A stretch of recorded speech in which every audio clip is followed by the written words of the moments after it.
The congressional committee investigating the January 6th Capitol attack is revealing new information. In a court filing, the panel claims former President Donald Trump and his allies might have been part of a criminal conspiracy to overturn the 2020 election.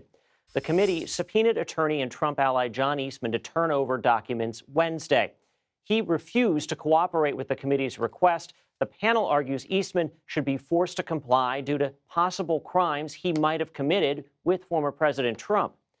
CBS News chief election and campaign correspondent Robert Costa joins me now with more to break this all down for us.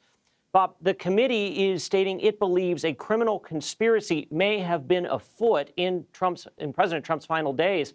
Help us understand the timeline, and can you just walk us through it?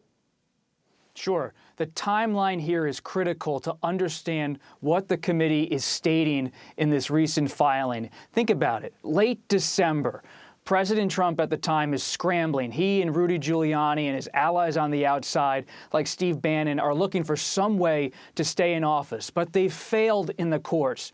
So they begin to set their sights on the certification day, January 6th. But they needed a legal kind of rationale to make that happen, or to at least try to make the attempt to keep the president in office.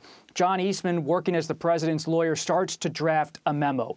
Bob Woodward and I obtained that memo for our book Peril, 2 pages, 6 parts, outlining what is essentially, in the eyes of its critics, a blueprint for a coup to keep the president in office. This memo starts to circulate Saturday, January 2nd, and it goes around the highest ranks of the Republican Party inside the Trump White House.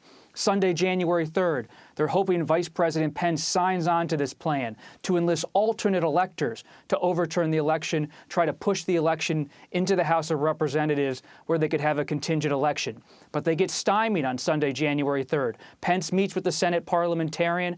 He says he's not going to move forward with the Trump plan. More pressure applied. Monday, January 4th, John Eastman, President Trump, Mike Pence, the vice president, in the Oval. Trump says to Eastman, you have to get Pence to come along here. And he says to Pence, listen to John Eastman. You can do this, Mike. Pence still doesn't budge. The next day, January 5th, Tuesday, Trump brings Pence into the Oval Office, one-on-one, make it happen. He points to the crowd outside gathering near Pennsylvania Avenue, says, they want you to do this, Mike. This is all based on our reporting. Pence says he can't do it, just can't do it. The Constitution doesn't allow the vice president to play that role. After Pence leaves, Trump brings in his aides on the night of January 5th and says, what else can I do? What are my options? And some of those aides, like Judd Deere, a White House advisor at the time, have been testifying today before the January 6th committee. All of this is to say the committee believes this turn of events, this chronology, could be a criminal conspiracy to overturn the election. All right. So this congressional committee can't criminally charge somebody. Only the Justice Department can do that. So what's next?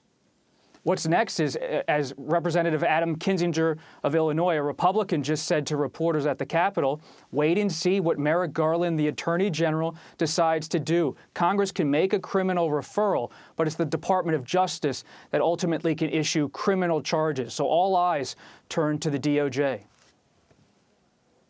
Robert Costa, thank you. Thank you.